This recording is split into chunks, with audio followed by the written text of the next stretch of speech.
Olá! Ao longo das últimas décadas, tem crescido o número de produtores de conteúdos no Brasil e no mundo. Pessoas normais, de repente, se tornam celebridades ao postarem vídeos e textos na internet. Mas como funciona a produção desses conteúdos? É um trabalho fácil, como muitos dizem, ou exige planejamento? Estes e outros assuntos foram abordados pelo jornalista Juan Pablo Corona em seu trabalho de conclusão no curso de jornalismo da Universidade Presbiteriana Mackenzie. Em seu vídeo documentário Como Trabalhar com a Criação de Conteúdo na Internet, Juan revela o dia a dia, pontos positivos e negativos e questões psicológicas do profissional que produz conteúdo para a internet. Esse é o tema do Mac Entrevista de hoje e o Juan Pablo Corona é o meu convidado. Eu sou Bárbara Mendes e o Mac Entrevista está começando. Oi, Juan, seja muito bem-vindo. Muito obrigado por ter aceito aqui participar do nosso bate-papo. Eu que agradeço, eu fico muito feliz de terem me chamado e acho que é importante falar sobre o que eu falei no meu TCC, né? Tanto que esse foi o tópico que eu escolhi, então eu fico feliz de estar aqui e agradeço o convite. E para começo, esse tema ele foi sua escolha desde o início ou como foi essa seleção de ideias? Assim, eu sempre quis trabalhar algo de criação de conteúdo no meu trabalho final, porque eu gosto bastante de futebol, né? Mas eu acho que a maioria, pelo menos de meninos que eu vejo, faz trabalho sobre futebol, tanto que eu tenho vários amigos que fizeram. E eu queria fazer uma coisa diferente, que tivesse a ver comigo. Então, desde o começo, a ideia era fazer algo em relação à criação de conteúdo.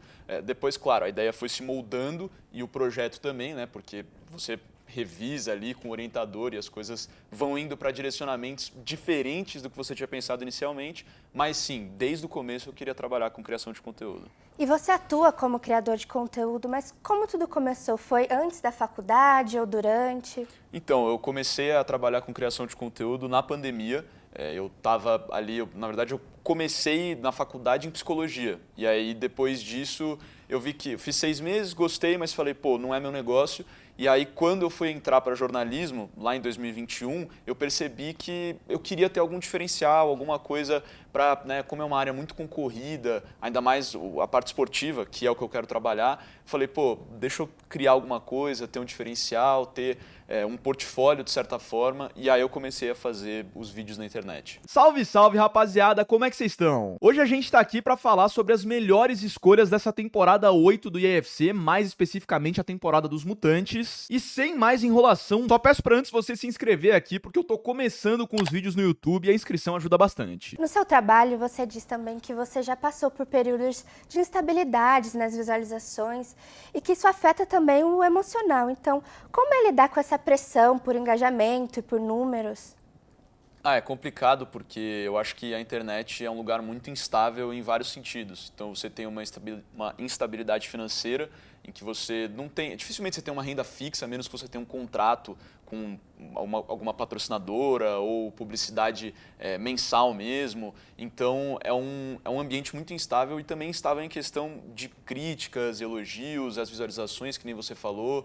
E isso foi até algo que eu abordei no meu trabalho, que afeta um pouco o seu emocional. Acho que você tem que ter uma cabeça forte para ver esse tipo de coisa e pensar, pô, eu tenho que calcular bem, por exemplo, uma publicidade que entra para que ela dure, sei lá, 2, 3 meses em questão de salário. Eu tenho que ter uma noção que, por mais que eu trabalhe muito em um conteúdo, não necessariamente ele vai bombar. Às vezes ele não vai pegar nem 1.000, 2.000 visualizações e faz parte. Assim, acho que você tem que ter a consistência, mas também tem que ter na sua mente que esse tipo de coisa vai acontecer e, assim, sempre. Independente se você tiver... Claro que quanto mais seguidores, maior a estabilidade, digamos assim, mas isso sempre vai acontecer. Tinha mês que eu ganhava 1.000 em 2023 e tinha mês que eu ganhava 30 mil. Foi o mês mais lucrativo que eu tive. E depois outros meses foram... Eu lembro que foram 3 meses. Um entrou 30, o outro entrou 20, 20. E o resto dos outros meses eu fiquei ganhando 1.000, 2.000, 1.000, 2.000. E o seu produto, ele é um vídeo documentário, né? Então, por que você escolheu esse formato e não outros? Assim, eu até poderia escolher, por exemplo, site, esse tipo de coisa, mas eu acho que foi muito importante ouvir pessoas falando sobre isso de uma forma real. Acho que o trabalho de criação de conteúdo, de influenciador, ele passa uma ideia que é perfeito, que você não tem problema. É tipo jogador de futebol, assim, a gente só vê os casos que dão certo. Então a gente pensa que são só flores nesse tipo de cotidiano.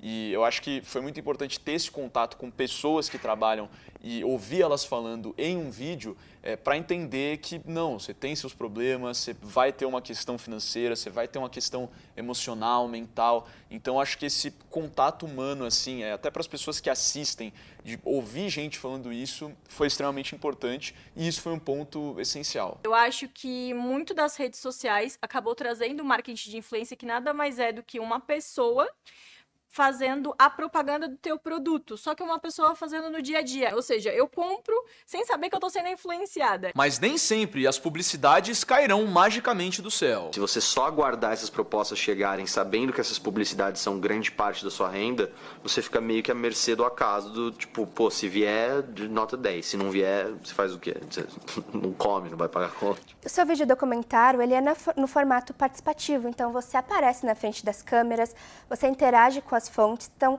você acha que isso aproxima o público do seu tema? Ah, com certeza. Deixa eu te fazer uma outra pergunta. Você sabe o que é criação de conteúdo? Essa profissão, se é que você me permite chamar dessa forma, vem sendo cada vez mais popularizada ao longo dos anos, principalmente aqui no Brasil. E pode ser o sonho de um amigo, parente ou até mesmo filho. A crescente no interesse por essa área não é à toa e tem vários motivos por trás. Outro ponto que eu achava extremamente necessário no meu vídeo documentário era que eu aparecesse, porque afinal é a minha linguagem, é a visão que eu quero passar sobre o assunto. Eu fui na ideia de fazer algo totalmente imparcial, mas ao longo do meu trabalho eu descobri que não é assim.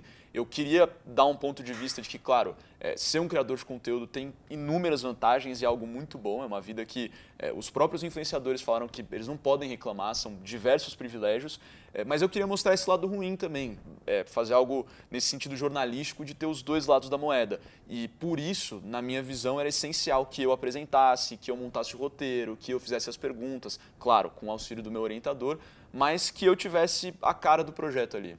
E você viveu todas as etapas sozinho, né? Você criou todo esse seu projeto sozinho, tanto na criação, no roteiro, na edição. Então, você enfrentou algumas dificuldades logísticas e até financeiras por fazer isso só? Financeiras eu acredito que não, mas logísticas definitivamente. Teve uma vez, por exemplo, que eu tive que ir até Alphaville, que é bem longe da minha casa, e tive que levar tripé, câmera, ajeitar tudo lá, ajeitar microfone. Aí a câmera acabou a bateria no meio, até em outras questões, como por exemplo edição. Você editar o seu TCC inteiro é uma coisa muito chata, digamos assim. Mas eu acho que passa por esse ponto do meu desejo que o TCC tivesse minha cara. Afinal, é um trabalho muito importante, é como você encerra a faculdade e é um portfólio de uma forma ou outra. Então, sim, eu tive vários problemas logísticos, mas acho que tudo o que eu já imaginava que eu teria justamente pelo fato de eu estar fazendo sozinho. Acho que é normal nesse sentido. E as suas fontes, eles são criadores de conteúdos de diferentes realidades e nichos. Então, como foi para você selecionar essas pessoas? Então, novamente nesse lado de tentar mostrar todos os lados possíveis e diferentes pontos de vista, que é uma coisa que eu gosto muito dentro do jornalismo, eu quis pegar pessoas de áreas diferentes e que têm trabalhos diferentes. Então, claro, eu escolhi 2 influenciadores que gravam vídeos, mas, por exemplo, um deles, ele também faz críticas no Letterboxd, que é uma outra rede social de cinema. Meu nome é Fernando Gomes, eu tenho 32 anos e agora eu sou um criador de conteúdo e influenciador digital.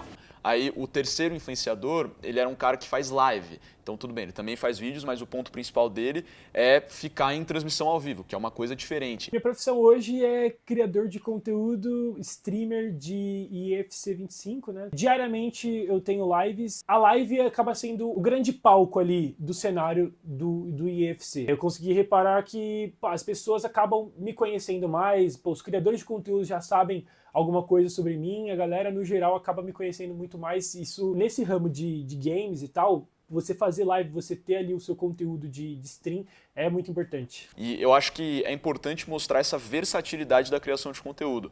Então, muitas vezes a gente só vê a pessoa que grava, a pessoa que, o momento que você está ali falando, só que as pessoas não imaginam, eu acredito, né, que muita gente não imagina o tanto que você tem por trás disso.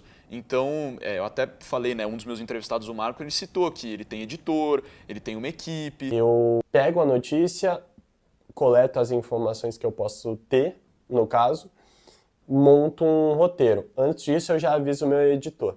Eu tenho um editor de vídeos que eu passo esse processo todo para ele, que ele faz a edição. Eu roteirizo o próprio roteiro. Ele me passa o vídeo bruto e, se precisa de alteração, ele faz a alteração rapidamente e fica pronto quando é algo instantâneo em 2, 3 horas. Depois, um outro ponto que eu estava conversando com o Fernando, ele me disse que às vezes ele tinha que pensar em ideias, tinha que, enfim, passar por outras coisas antes da gravação, de fato, que são muito importantes. E ter esse lado, mostrar que você pode estar em outros trabalhos, além só da gravação na criação de conteúdo, para mim foi algo muito relevante.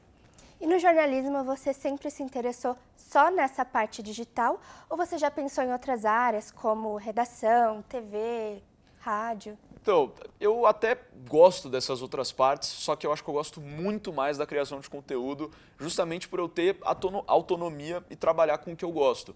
Então, não é algo tão fácil que nem eu falei. E eu, assim, eu gosto de outras áreas, acho que dependendo, por exemplo, se surge uma oportunidade de emprego em que eu possa conciliar as duas coisas, tanto o meu trabalho como criador quanto o meu trabalho como jornalista, eu teria bastante interesse. Mas é o que eu falei, não vou mentir, a criação de conteúdo sempre esteve no topo e as outras partes de redação, etc., eu acho que são relevantes, é por isso que eu tenho o meu diploma.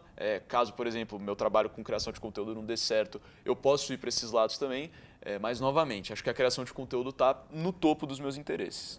E você, como criador de conteúdo digital, trabalha com isso, você acha que vocês têm algo a ensinar ao jornalismo tradicional ou você acredita que ainda existe uma barreira ali muito concreta entre esses dois mundos? Eu acho que as duas áreas têm que se complementar. Então, você vê muitos criadores de conteúdo que, por exemplo, num sentido de edição e de chamar o público são muito bons, que às vezes é algo que falta no jornalismo, digamos assim, por uma questão de interesse.